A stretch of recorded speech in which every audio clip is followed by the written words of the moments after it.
مولاي صل وسلم دائما أبدا على حبيبك خير الخلق كلهم. بسم اللہ الرحمن الرحیم. الحمدللہ رب العالمین والصلاة والسلام علی خاتم النبیین. ناظرین اکرام، السلام علیکم ورحمۃ اللہ وبرکاتہ. میں ہوں آپ کا میزبان عاطف سید صابری اور آپ پروگرام دیکھ رہے ہیں نور ہدایت.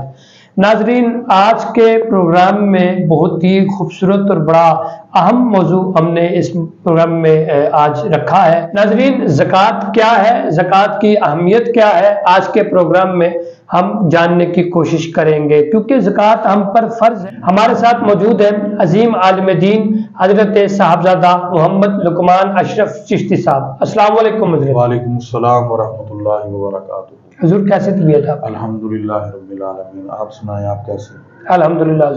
حضور آج کے دور میں رمضان شریف کا مہینہ چل رہا ہے، اور جس طرح ہمیں قرآن و حدیث کی روشنی سے بھی یہ حکم آیا کہ زکوٰۃ ادا کیجیے. حضرت جس طرح ہمیں حکم کیا گیا کہ زکوٰۃ ادا کر دی ہے، تو سب سے پہلے جاننا چاہیں گے کہ زکوٰۃ کی اہمیت کیا ہے؟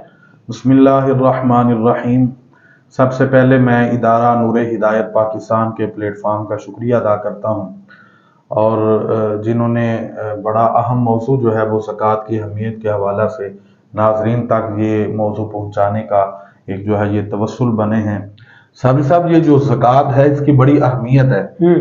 اسلام نے زکوٰۃ کی بڑی اہمیت جو ہے وہ بیان کی ہے. اس کی سادہ سی جو میں ایک کہنے مثال عرض کرتا ہوں.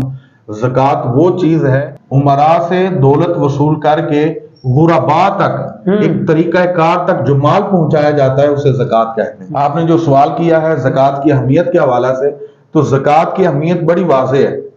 مفہوم حدیث پاک کا تاجدار کائنات صلی اللہ تعالی علیہ وآلہ وسلم نے ارشاد فرمایا اسلام کی جو عمارت ہے اس کی جو بنیاد ہے وہ 5 چیزوں پر ہے. ہر ایک عمارت کی ایک بنیاد ہوتی ہے، اور بنیاد جتنی مضبوط ہوگی عمارت اتنی مضبوط ہوگی. ہر بندے کے اندر جو اسلام ہے، اس اسلام کی جو بنیاد اس کے دل و دماغ کے اندر ہے، وہ بنیاد جتنی مضبوط ہوگی اتنا ہی بندہ مسلمان پکا ہوگا، اس کے اندر اسلام پکا ہوگا. اس کی میں وضاحت اس طرح جو ہے وہ مختصر الفاظ میں نے عرض کی ہے. وہ بنیادیں کیا ہیں؟ تاجدار کائنات صلی اللہ تعالی علیہ وآلہ وسلم نے فرمایا 5 ایسی چیزیں ہیں جن کے اوپر اسلام کی بنیاد ہے اور اسلام کی عمارت کھڑی ہے. ان میں جو پہلی جو ہے وہ بنیاد ہے، وہ اہم رکن جو ہے، وہ بنیادی رکن جو ہے وہ توحید و رسالت ہے. اللہ تعالیٰ کی وحدانیت کا اعلان کرنا، اس پر ایمان رکھنا، اور رسول کریم علیہ الصلوۃ والسلام کی رسالت پر ایمان رکھنا. یہ ہے نمبر 1. اور نمبر 2 پر ہے جو ہے وہ نماز قائم کرنا. نماز اسلام کا بنیادی اہم رکن ہے، دوسرے نمبر پر جس کو رکھا گیا ہے. تو آپ اس سے اندازہ لگا لیں کہ توحید و رسالت کے بعد اگر کوئی چیز اہم ہے تو وہ نماز ہے. بلکہ علماء تو فرماتے ہیں کہ کفار میں اور مسلمانوں کے درمیان جو چیز فرق کرتی ہے وہ ایک چیز ہے، وہ ہے نماز. تو جو تیسری جو چیز ہے، جو تیسرے نمبر پر جو کہہ لیں کہ بنیاد بیان کی گئی ہے، وہ آج کا ہمارا موضوع ہے. تیسرے نمبر کے اوپر صاحب زکوٰۃ کو بیان کیا گیا. نبی علیہ السلام نے فرمایا جو تیسرے نمبر پر چیز ہے وہ ہے زکوٰۃ. زکوٰۃ کی اہمیت کا اندازہ آپ اس بات سے بھی لگا سکتے ہیں کہ نماز کے بالکل ساتھ اللہ نے زکوٰۃ کا حکم ارشاد فرمایا. جس طرح کہ قرآن کریم میں ارشاد فرمایا گیا وَأَقِيمُوا الصَّلَاةَ وَآتُوا الزَّكَاةَ، اور نماز قائم کرو اور زکوٰۃ ادا کرو. نماز کے ساتھ زکوٰۃ کا ذکر کیا گیا. تو جتنی ضروری نماز ہے اتنی ہی ضروری جو ہے وہ زکوٰۃ ہے. جس طرح نماز فرض ہے اسی طرح زکوٰۃ فرض ہے. تو میں اس حدیث پاک کو مکمل کر لوں. نبی علیہ السلام نے ارشاد فرمایا جو چوتھی چیز ہے، نمبر 4 پر جو چیز ہے، تاجدار کائنات صلی اللہ علیہ وسلم نے فرمایا اللہ تعالیٰ نے اگر استطاعت دی ہے اور بندے پر حج فرض ہے تو وہ اللہ کے گھر کا حج ادا کرے. تو وہ حج جیسا عظیم فریضہ جو ہے وہ ادا کرے. اور نمبر 5 پر ماہ رمضان المبارک کے روزے. یہ 5 چیزوں کے اوپر اسلام کی عمارت کھڑی ہے. اب ہم نے یہ سوچنا ہے ان 5 چیزوں میں ہم کس چیز کے اوپر پورا اتر رہے ہیں. اسلام کے اندر تو مکمل وہ داخل ہوا ہے جو ان 5 چیزوں پر عمل کر رہا ہے. جو ان 5 چیزوں سے کسی ایک چیز سے بھی دور ہے وہ سمجھ لے میں مسلمان مکمل نہیں ہوں. اللہ اللہ. مجھے اسلام کے اندر داخل ہونے کی ضرورت ہے، کیونکہ بھائی اس کی بنیاد ہی مکمل نہیں ہے. جو نماز نہیں پڑھتا وہ بنیاد ہی کوئی نہیں اس کی. جو زکوٰۃ جو ہے وہ صاحب نصاب ہونے کے باوجود زکوٰۃ ادا نہیں کرتا، وہ خود سوچے کہ میں کدھر کھڑا ہوں، کیا میں مسلمان مکمل ہوں؟ جو صاحب نصاب اور صاحب استطاعت ہے اور وہ حج جیسا عظیم فریضہ ادا نہیں کر رہا تو وہ اسلام کی ایک بنیاد سے محروم ہے. اور جب اس کی وہ بنیاد ہی کوئی نہیں تو وہ مسلمان کس طرح مکمل ہو سکتا ہے؟ اسی طرح جو رمضان المبارک کے روزے نہیں رکھتا تو وہ کس طرح مکمل مسلمان کہلا سکتا ہے کہ بندہ توحید و رسالت کا تو اعلان کرے، نہ نماز پڑھے، نہ زکوٰۃ دے، نہ حج کرے، نہ رمضان کے روزے رکھے، تو وہ کیسا مسلمان ہے؟ تو اس نے خود اس کو سوچنا ہے کہ میں کدھر کھڑا ہوں، میں کیا اسلام میں مکمل داخل بھی ہوا ہوں کہ نہیں. تو اس حدیث پاک سے صابری صاحب آپ اندازہ لگا سکتے ہیں کہ زکوٰۃ کی اہمیت کتنی ہے. اور یہاں میں ایک اور آپ کے سامنے بات عرض کرنا چاہتا ہوں. جب سیدنا صدیق اکبر رضی اللہ تعالیٰ عنہ نبی علیہ الصلوۃ والسلام کے ظاہری زمانہ جو ہے وہ مبارکہ کے بعد حضور کے وصال باکمال کے بعد خلیفۃ المسلمین مقرر ہوئے تو باغ بنی ثقیفہ جو مسجد نبوی شریف کے بالکل قریب ہے اس باغ میں آپ نے خلافت کا خطبہ ارشاد فرمایا. اس خطبے کے بعد جب آپ نے حکومتی امور سنبھالے اس وقت سیدنا عمر فاروق رضی اللہ تعالیٰ عنہ آپ تشریف لائے اور آپ نے کہا کہ ان لوگوں کے بارے اے امیر المومنین اے ابا بکر صدیق رضی اللہ تعالیٰ عنہ ان لوگوں کے بارے آپ کا کیا خیال ہے جو زکوٰۃ کے منکرین بن گئے، جنہوں نے زکوٰۃ کا انکار کر دیا ہے. تو سیدنا صدیق اکبر رضی اللہ تعالیٰ عنہ وہ شخصیت جن کی طبیعت کے اندر انتہائی حلم ہے، انتہائی نرم مزاجی ہے، انتہائی خوبصورت شخصیت ہے، وہ کیا کہہ رہے ہیں؟ دیکھیے زکوٰۃ کی کتنی اہمیت ہے.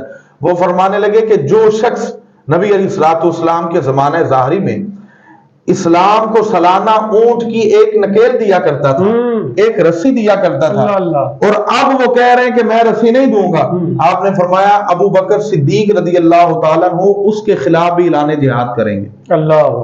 تو اتنی نرم مزاج طبیعت ہونے کے باوجود آپ نے زکوٰۃ جیسے عظیم فریضہ کے اوپر جو اعلان جہاد کا جو ہے وہ سلسلہ کیا. یہاں سے بھی ناظرین کو سمجھنا چاہیے کہ زکوٰۃ کی کتنی جو ہے وہ اہمیت، یعنی کہ ہمیں بتایا جا رہا ہے کہ زکوٰۃ کوئی معمولی شے نہیں ہے. میں یہ جاننا چاہ رہا ہوں، میرا سوال ہے کہ آج کل کے دور میں جو لوگ اپنے مال سے زکوٰۃ ادا نہیں کرتے ان کے بارے میں قرآن و حدیث کی روح سے کیا وحید آئی ہے؟ جی صابری صاحب بڑا اہم سوال ہے. یہ دور وہ دور ہے، اس دور میں بڑے سارے لوگ ایسے ہیں جو نصاب کے مالک ہیں، جو صاحب زکوٰۃ ہیں، جو صاحب دولت ہیں، صاحب ثروت ہیں، لیکن وہ اپنے مال کی زکوٰۃ ادا نہیں کرتے. اور جو الا ماشاءاللہ کرتے ہیں وہ ہے وہ جمع تفریق ہی نہیں کرتے، انہیں علم ہی نہیں ہماری زکوٰۃ نکلنی کتنی ہے، ہم نے دینی کتنی ہے زکوٰۃ، اسلام نے ہمارے اوپر کتنی لاگو کی ہے. کئی لوگ تو بہت کم مقدار میں دیتے ہیں، کئی اپنی مقدار سے بڑھ جاتے ہیں. چلیں جو تو مقدار سے بڑھ گیا اس کی تو زکوٰۃ مکمل ادا ہوگی، باقی کا ثواب صدقات و خیرات کی نیت سے اسے مل جائے گا. بالکل. لیکن جس بندے کی زکوٰۃ ہی مکمل ادا نہیں ہو رہی وہ کس طرح کہہ سکتا ہے کہ زکوٰۃ جیسے عظیم فریضے سے میرا جو ہے وہ نظام ساکت ہو گیا ہے اور میں زکوٰۃ جو ہے وہ ادا کر چکا ہوں. تو یہاں میں وعید جو آپ کے سامنے عرض کرنا چاہتا ہوں، اللہ کا قرآن اعلان کرتا ہے وَالَّذِينَ يَكْنِزُونَ الذَّهَبَ وَالْفِضَّةَ وَلَا يُنْفِقُونَهَا فِي سَبِيلِ اللَّهِ فَبَشِّرْهُمْ بِعَذَابٍ أَلِيمٍ. آیا کریمہ کا مفہوم آپ کے سامنے عرض کرتا ہوں. رب ذوالجلال نے ارشاد فرمایا کہ اور وہ لوگ جو سونے اور چاندی کو اکٹھا کر کے رکھتے ہیں اور رب کے رستے کے اندر وہ خرچ نہیں کرتے.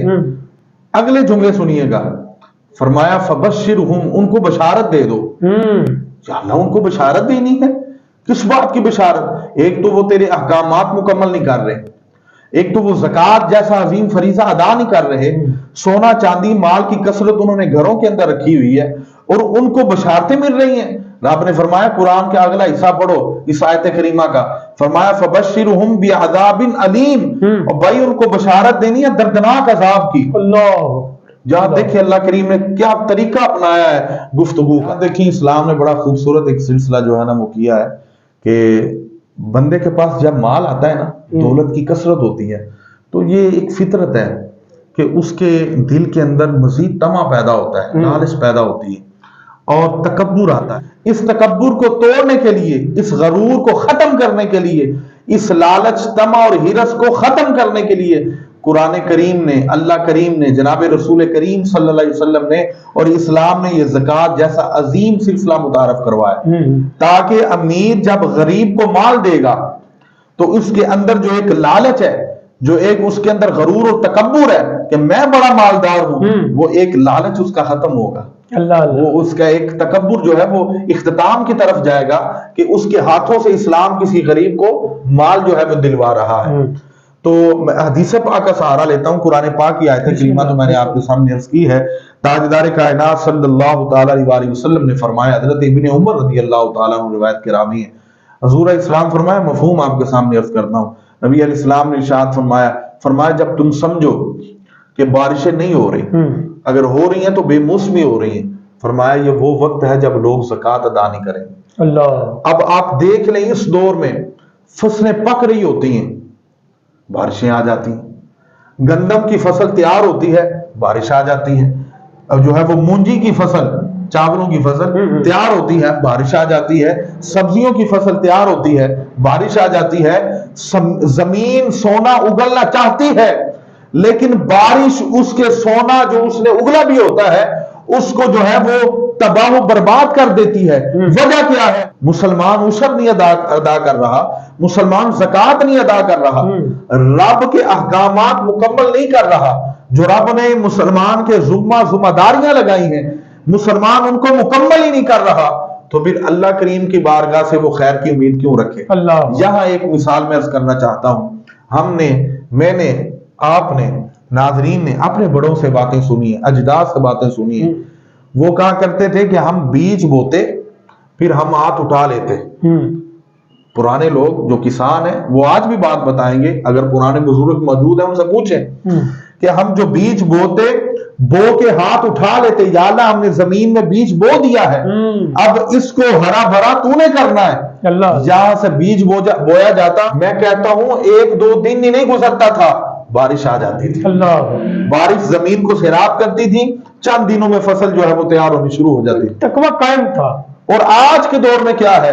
بیج بویا جاتا ہے، پھر ٹیوب ویل کے ذریعے سے پورا ایک نظام کیا، کاشتکاری کا سلسلہ ہوتا ہے، پانی کے ساتھ زمین کو سیراب کیا جاتا ہے، لیکن پھر بھی وقت پہ فصل نہیں تیار ہوتی، اگر ہو بھی جائے تو بارش آ جائے۔ تو صابری صاحب، آپ اس بات سے اندازہ لگا سکتے ہیں کہ جب ہم اللہ تعالیٰ کے احکامات کو پورا نہیں کرتے تو رب ذوالجلال سے ہمیں خیر کی امید نہیں ہونی چاہیے۔ جب ہم رب کے احکامات مکمل کریں گے تو انشاءاللہ تعالیٰ رب کریم بھی ہمیں خیر کثیر عطا فرمائے گا۔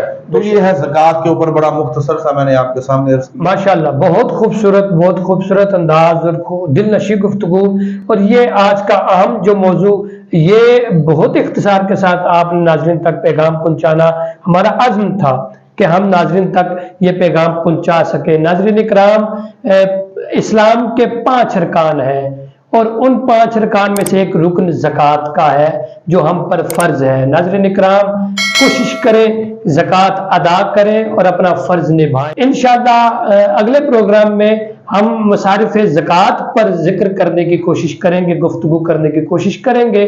اپنے میزبان عاطف صابری کو اجازت دیجیے۔ السلام علیکم، اللہ نگہبان۔